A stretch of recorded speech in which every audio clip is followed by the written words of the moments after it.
नमस्कार साथियों आज जो इलेक्ट्रिक स्कूटी के मैं रिव्यू के बारे में आपको बता रहा हूँ। मेरे पास टीवीएस iQube है, जैसा कि आपने पिछली वीडियो में देखा भी होगा। टीवीएस iQube को 1 साल पूरे हो चुके हैं। ये 13वां महीना है, मतलब 1 साल पहला महीना चल रहा है ये। अब मेरा उसमें रिव्यू बताता हूँ आपको। 1 साल के अंदर उसमें एक मोटर चेंज हो चुकी है, क्योंकि एक बार मोटर ख़राब हो गई थी, मैंने उसकी मोटर को चेंज करवाया है। अब उसमें दिक्कत क्या आ रही है, 1 साल तो ठीक चली, लेकिन 1 साल बाद अब उसमें दिक्कत क्या आ रही है? दिक्कत उसमें ये आ रही है कि अभी मैं 2 दिन पहले मेरे को जाना था नई दिल्ली रेलवे स्टेशन। तो नई दिल्ली रेलवे स्टेशन में मेरी ट्रेन थी सुबह 7 बजे की। मैं घर से निकला 5:30 बजे।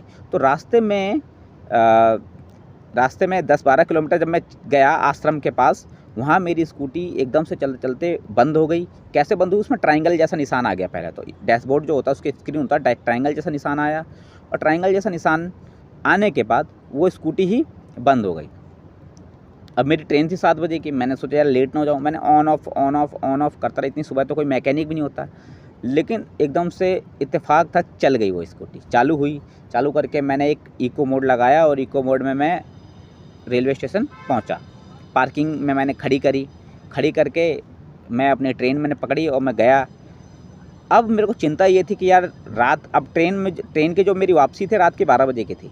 मेरे को चिंता इस बात की थी, यार अब 12 बजे रात में जा रहा हूँ, स्कूटी पार्किंग में लगी हुई है, अब चलाऊँगा, अगर नहीं चली तो अब सबसे बड़ी समस्या है मेरे लिए। रात में 12 बजे भी कौन मिलेगा?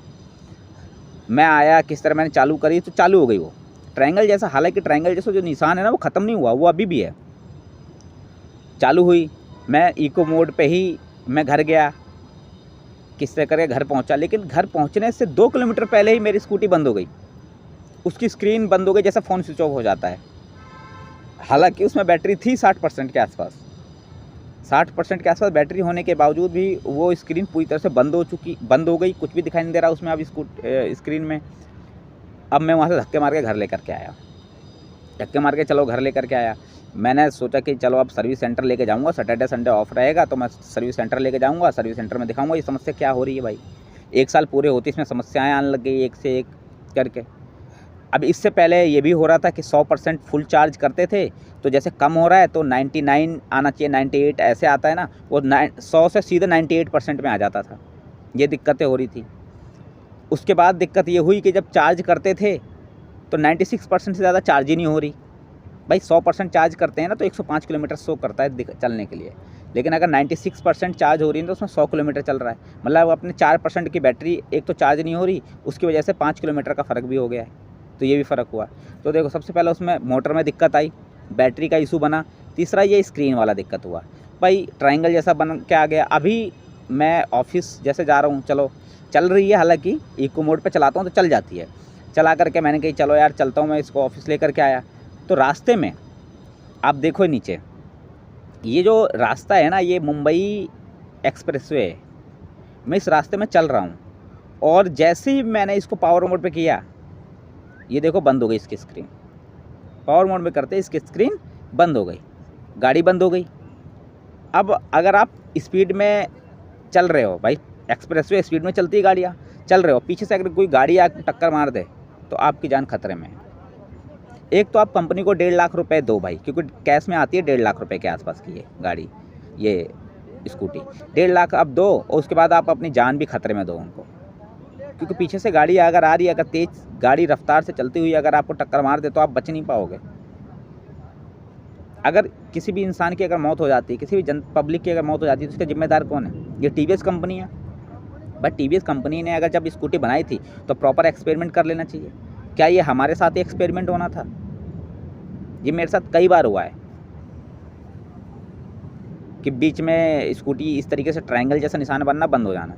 आप देखो इस वीडियो के माध्यम से 2 बार ऐसा हुआ।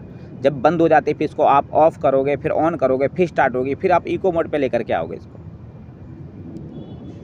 लेकिन अभी क्या दिक्कत चल रही है, मैंने अभी चार्ज में लगा रखी है, वो 74 के आसपास चार्ज है, 70 या 74 के बीच में चार्जिंग उसमें दे रखा है। इससे अब चार्जर भी बंद हो चुका है, चार्जिंग ही शो नहीं कर रहा है उसमें। अब जाऊंगा इसको सर्विस सेंटर ले करके मैं इसको दिखाऊंगा। तो ये सब कंपनी का फॉल्ट है। तो कंपनी की जो फॉल्ट है उसका भुगतान हम क्यों करें?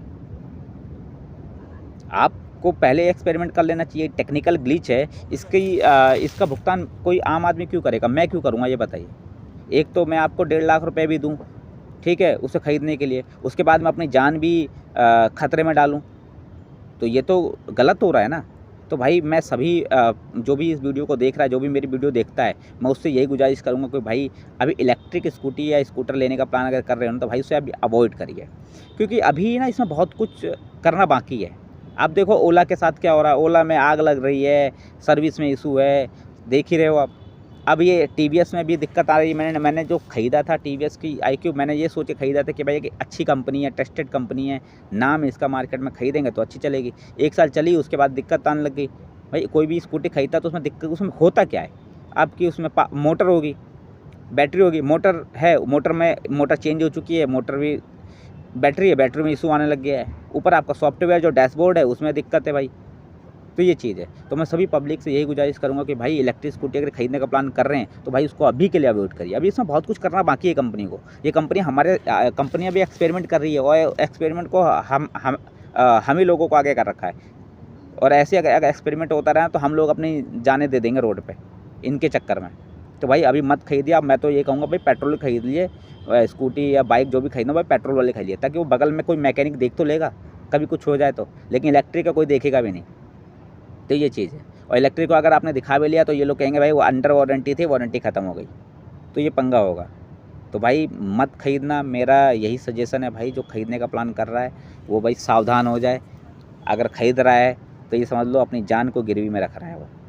और मेरे पास अब मैं कंपनी को इसके लिए क्लेम करूँगा, कंपनी को इसको अपना अभी मेल भेजूँगा, ऑफिशियल मेल है, इसमें समस्याएँ बताऊँगा। और अभी मैं सर्विस सेंटर लेके जाऊँगा इसको, तो मैं ये भी समस्या बताऊँगा, देखते हैं ठीक होता है कि नहीं होता। और अगर ठीक नहीं हुआ तो मैं इस बात को मैं कंज्यूमर कोर्ट तक लेके जाऊँगा और टीवीएस से मैं जवाब मांगूँगा कि क्या इसी तरीके से आप लोगों की ज़िंदगी को ख़तरे में डालोगे। तो भाई अब आपके ऊपर है, आपको ख़रीदना या नहीं ख़रीदना। मेरा जो रिव्यू था मैंने वो आपको दिया।